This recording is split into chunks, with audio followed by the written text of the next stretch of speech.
Hello students, आज हम करेंगे क्लास 10th की एक्सरसाइज 9.1 के कुछ क्वेश्चंस। सबसे पहले क्वेश्चन नंबर 4 मैं रीड आउट कर देती हूँ। क्वेश्चन नंबर 1, 2 और 3 हम लास्ट वीडियो में शेयर कर चुके हैं, इसीलिए आज हम क्वेश्चन नंबर 4 से स्टार्ट कर रहे हैं। Question number 4 says the angle of elevation of the top of a tower from a point on the ground which is 30 metres away from the foot of the tower is 30 degree. Find the height of tower. देखिए, सबसे पहले हम इसके लिए figure बना लेंगे। मान लीजिए ये ग्राउंड है, ये हमारा टावर है। यहाँ हम 90 डिग्री का एंगल बना लेंगे। इसकी हम लेबलिंग कर देते हैं। ये हो गया ए, ये बी और ये सी। तो हमारा जो ए बी है वो है टावर। तो हम लिख देंगे let A B be the tower. और हमें इसमें जो है क्वेश्चन वो ये कह रहा है कि टावर की टॉप को हम देख रहे हैं कहाँ से। मान लीजिए ये टावर है, ये टावर की टॉप हो गई बी, ए टावर का फुट है। इस फुट से 30 मीटर्स दूर पर खड़े हैं यहाँ पर, यानी कि सी पर खड़े हैं। तो ये जो डिस्टेंस है ए और सी के बीच का, ये हो गया हमारा 30 मीटर्स। और जो एंगल ऑफ एलिवेशन है इसकी टॉप को देखने का वो है 30 degree. So this is the ground, this is the tower. ये टावर का फुट है, ये टावर की टॉप है। फुट से 30 मीटर दूर पर ऑब्जर्वर खड़ा है, यहाँ से वो टॉप को देख रहा है। तो ये एंगल ऑफ एलिवेशन बना हमारा, जो है 30 डिग्री। और हमें height of tower he calculate करनी है। तो यहाँ हम लिख लेते हैं ए सी हमें गिवन है 30 मीटर्स। तो इस ट्राइंगल के हिसाब से सबसे पहले हम एच पी और बी देखते हैं कौन कौन से हुए। एच पी और बी। हाइपोटेन्यूज 90 के सामने वाला यानी कि बी सी। परपेंडिकुलर एंगल के सामने वाला यानी कि ए बी। और बेस हो गया हमारा ए सी। अब इस क्वेश्चन में देखिए हमें ए सी गिवन है और हमें फाइंड क्या करना है, ए बी। तो परपेंडिकुलर और बेस, ये दो चीज़ें हैं जो हमें चाहिए। तो अब हमारे पास जो टी रेशियोज़ हैं उसमें पी और बी किस किस में आता है, टैन थीटा में और कॉट थीटा में। तो हम चाहें तो टैन थीटा यूज़ कर सकते हैं, चाहें तो कॉट थीटा। तो हम यहाँ पर लिखेंगे in triangle A B C. मैं यहाँ पर टैन थीटा यूज़ कर रही हूँ, टैन 30 डिग्री, क्योंकि एंगल ऑफ एलिवेशन 30 था तो हमने 30 डिग्री लिया। टैन का फॉर्मूला है हमारा पी अपॉन बी। अब टैन 30 की जो वैल्यू है टेबल में वो है 1/√3।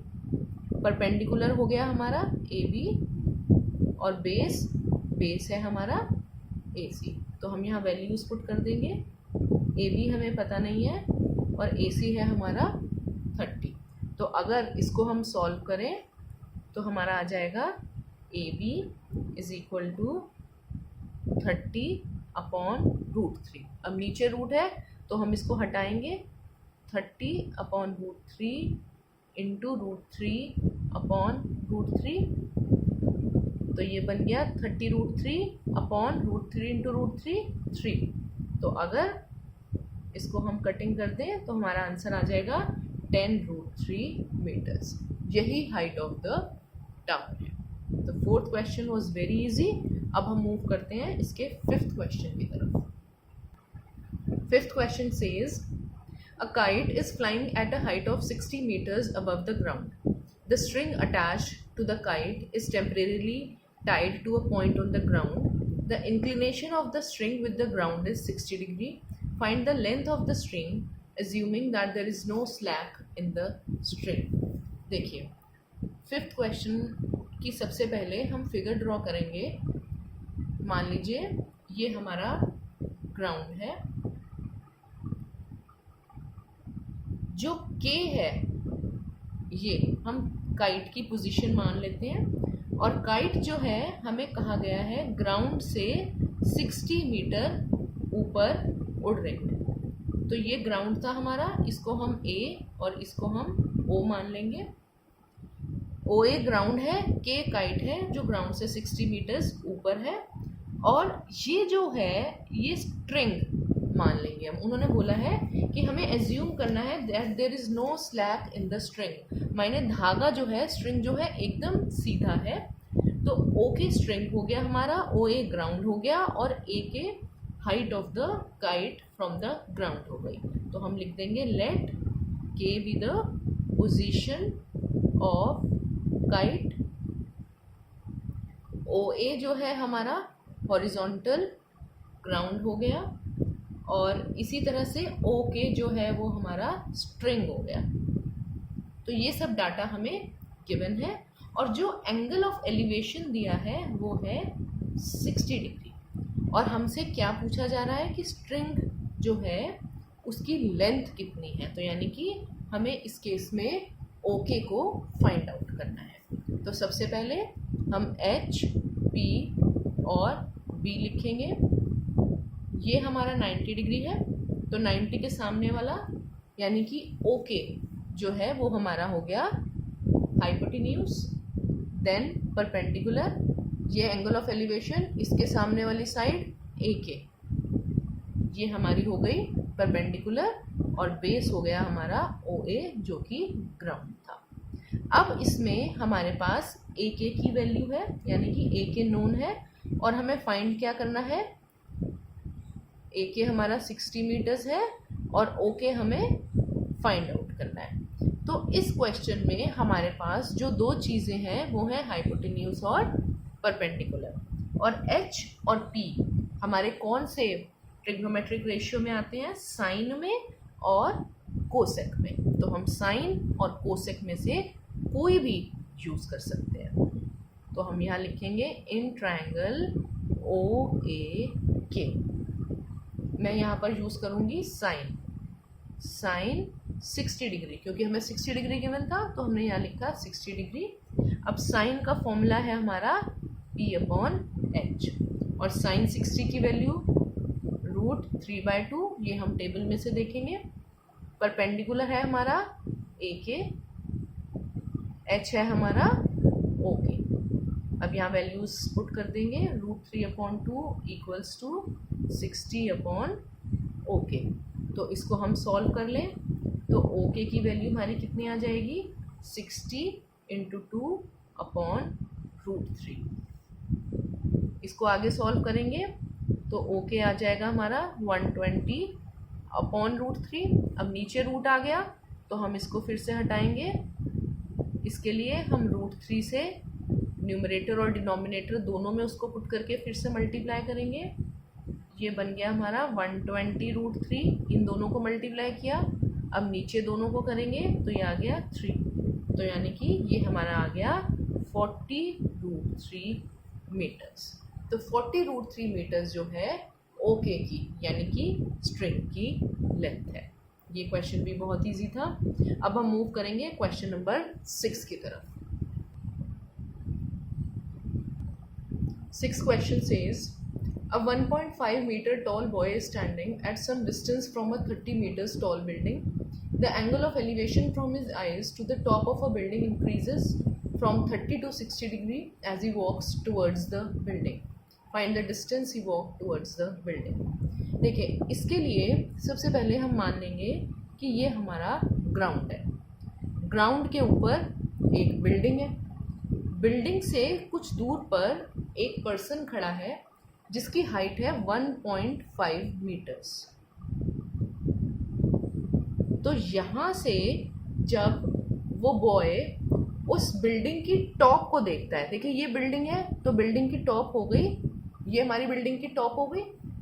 तो जब वो बॉय बिल्डिंग की टॉप को देखता है तो जो एंगल ऑफ एलिवेशन बनता है, अब देखिए एंगल ऑफ एलिवेशन के लिए हमें हॉरिजॉन्टल लाइन चाहिए, तो इसके लिए हमें यहाँ पर एक हॉरिजॉन्टल लाइन ड्रॉ करनी होगी।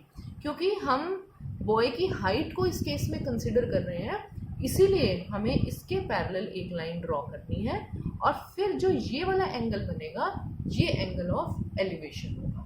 तो वो कह रहे हैं क्वेश्चन में कि ये एंगल ऑफ एलिवेशन जो है 30 डिग्री है।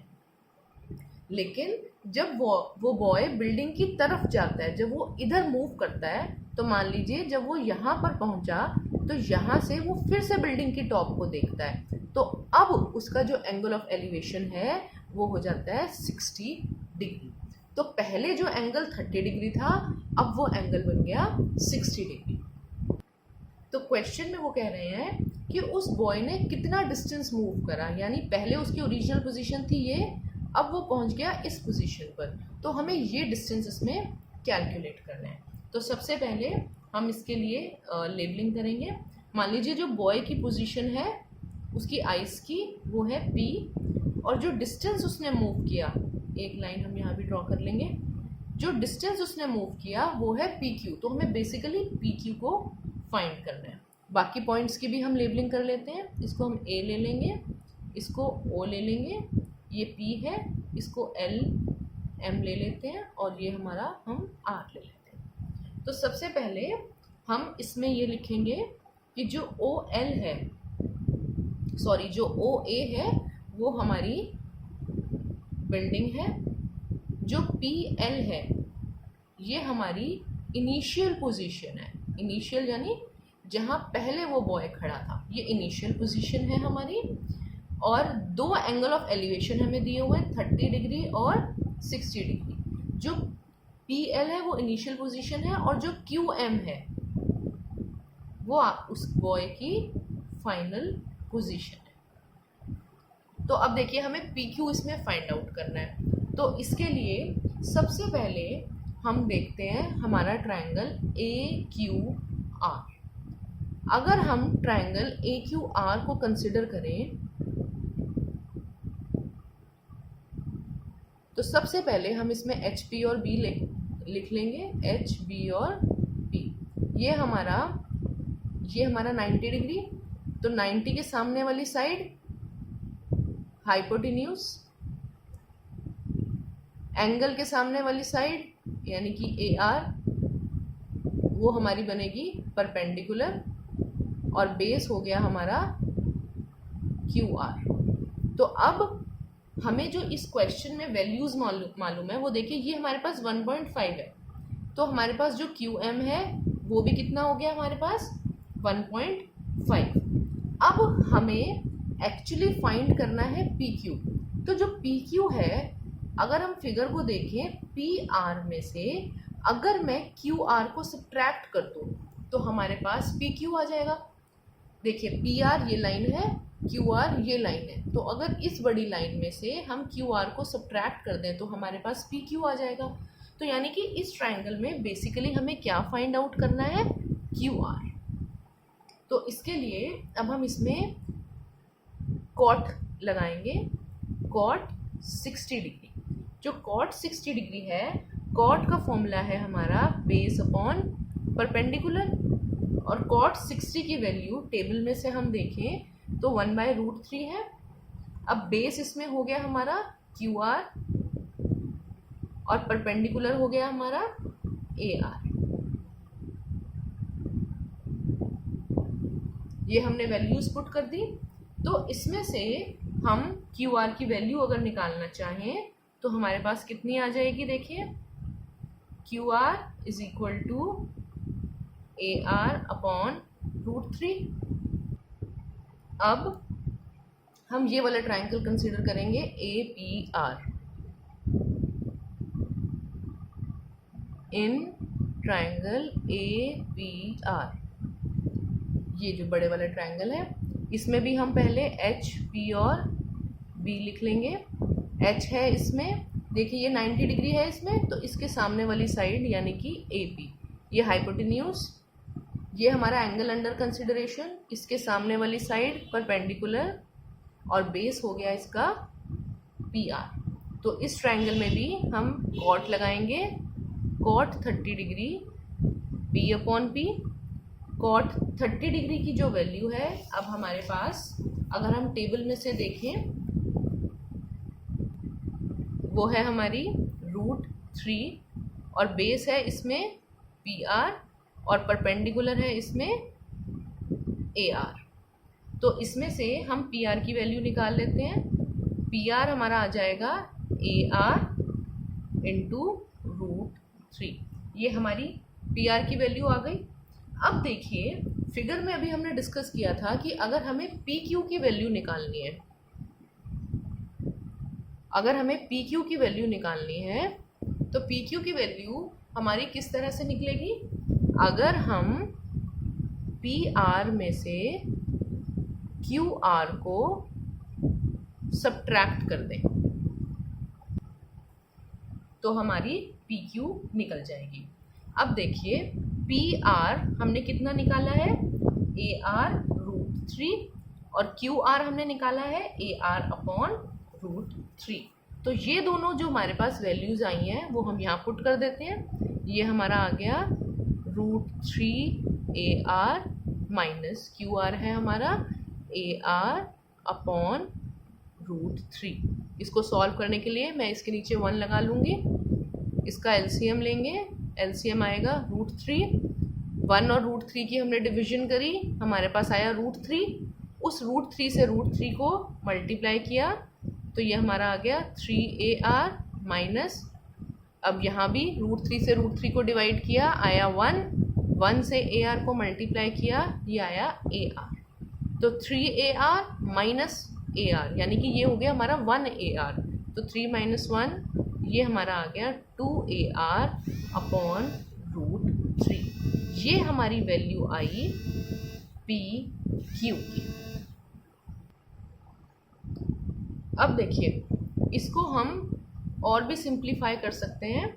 नीचे हमारे पास रूट है तो हम इस रूट को हटाने के लिए क्या करेंगे, ये 2/√3 है हमारे पास, इंटू √3 अपॉन √3 इंटू AR, ये पी क्यू रहेगा हमारा। तो इसकी वैल्यू हमारे पास कितनी आ जाएगी, 2√3 अपॉन 3 इंटू AR, ये हमारे पास पी क्यू की वैल्यू निकल कर आ जाएगी। तो अब इसमें हम वैल्यूज़ पुट कर देते हैं। देखिए किस तरह से करेंगे हम पुट वैल्यूज़ को।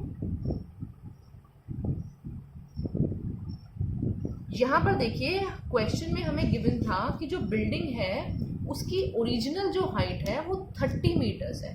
तो ये बिल्डिंग जो है हमारे पास पूरी 30 मीटर की थी। अब OA जो है हमारे पास, देखिए हम यहाँ लिखते हैं, जो हमारा OA है वो है 30 मीटर्स, और PL हमारा OR के इक्वल होगा। देखिए ये वाली लाइन हमारी PL OR के इक्वल होगी। ये हमारी हाइट ऑफ बॉय गिवन थी 1.5 मीटर्स।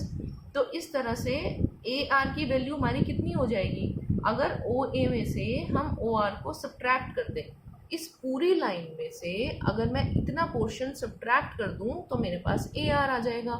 तो ये हमारा हो गया 30 - 1.5, यानी कि ये वैल्यू हमारे पास निकल कर आ गई 28.5। तो यहाँ पर हम AR की वही वैल्यू पुट कर देते हैं। तो ये हमारे पास हो गया 2 इंटू √3 अपॉन 3 इंटू 28.5, ये PQ की वैल्यू आएगी। अगर आप इसको सॉल्व करेंगे तो आपका जो आंसर है वो आएगा आपका 19√3। तो 19√3 मीटर्स ये हमारी PQ की वैल्यू आ गई। और PQ ही वो डिस्टेंस है जो उस बॉय ने बिल्डिंग की तरफ आगे की तरफ बढ़ा है। तो हमारा आंसर हो गया इस क्वेश्चन का 19√3 मीटर्स। अब हम मूव करते हैं इसके नेक्स्ट क्वेश्चन की तरफ। क्वेश्चन नंबर 7 रीड कर लेते हैं हम।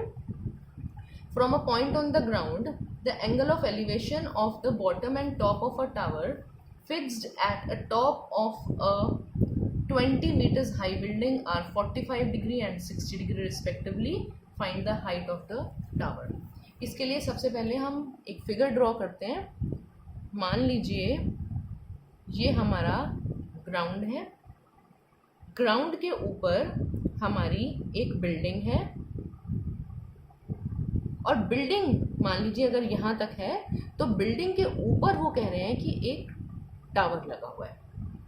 और ये ग्राउंड से अगर देखिए टावर हुआ हमारा, मैं पहले इसकी लेबलिंग करके बताती हूँ आपको। मान लीजिए ये AB ग्राउंड है, ये C पॉइंट है और ये D पॉइंट है। तो हम सबसे पहले जो BC है वो है हमारी बिल्डिंग, और ये जो बिल्डिंग है ये हमें दी हुई है 20 मीटर्स की। तो यहाँ से यहाँ तक की जो हमारी हाइट हो गई वो हो गई 20 मीटर्स की। अब इसके ऊपर एक टावर लगा हुआ है, तो जो CD है वो हो गया हमारा टावर। यहाँ से यहाँ तक बिल्डिंग, बिल्डिंग के ऊपर टावर, तो CD जो है वो हमारा टावर हो गया। अब A पॉइंट है एक ग्राउंड पर, जहाँ से हम ऊपर देख रहे हैं, और क्या देख रहे हैं हम? Bottom and top of tower. ये टावर है, ये टावर की बॉटम है पॉइंट C, ये टावर की टॉप है पॉइंट D। तो A से पहले बॉटम को देख रहे हैं, फिर A से ही उसकी टॉप को देख रहे हैं। तो दो एंगल ऑफ एलिवेशन बन रहे हैं हमारे पास। पहले हमारे पास जो बॉटम है उसका एंगल ऑफ एलिवेशन है 45 डिग्री। देखिए ये थी बॉटम से जो लाइन जोड़ रही है, इसीलिए ये एंगल हुआ 45। अब ये लाइन हमें टॉप से जोड़ रही है, तो जो ये वाला एंगल ऑफ एलिवेशन हुआ ये निकल कर आया 60 डिग्री। तो ये दो एंगल ऑफ एलिवेशंस गिवन है। ये डिस्टेंस 20 मीटर हमें गिवन है, और हमसे पूछा जा रहा है कि जो हाइट ऑफ टावर है, यानी कि जो CD है वो कितनी है, वो हमें इस क्वेश्चन में कैलकुलेट करनी है। तो देखिए सबसे पहले हम क्या करेंगे, ट्रायंगल ABC देखते हैं हम। सबसे पहले ट्रायंगल ABC, इसके अंदर हम HP और B लिख लेंगे। ये हमारा एंगल ऑफ एलिवेशन है, ये 90 डिग्री है, तो 90 के सामने वाली साइड यानी कि AC वो हो गई हाइपोटेन्यूज। 45 डिग्री के सामने वाली साइड यानी कि BC वो हो गई हमारी परपेंडिकुलर, और AB जो रिमेनिंग साइड है वो हो गई हमारी बेस। अब देखिए इसमें हमारे पास BC की वैल्यू है हमारे पास, यानी कि परपेंडिकुलर की, और इसमें जो AB बेस है वो हम कैलकुलेट करेंगे। तो हमें P और B ये दो चीज़ें चाहिए। P और B हमारे कौन से T रेशियो में आती हैं? tan थीटा में और cot थीटा में। तो हम दोनों में से कोई भी यूज़ कर सकते हैं। मैं यहाँ पर tan थीटा यूज़ करूँगी। देखिए tan एंगल कितना है इस ट्रायंगल में? 45 डिग्री। तो tan 45 डिग्री का फॉर्मूला हुआ P/B। tan 45 की वैल्यू है हमारे पास 1। परपेंडिकुलर हुआ हमारा इस केस में BC, और बेस हुआ AB। अब 1 इज इक्वल टू BC की वैल्यू है हमारे पास 20, AB हमें मालूम नहीं है, तो हम AB की वैल्यू कैलकुलेट कर लेंगे।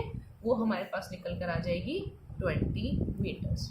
तो AB की वैल्यू हमारी निकल गई। अब हम लिखेंगे इन ट्रायंगल ABD।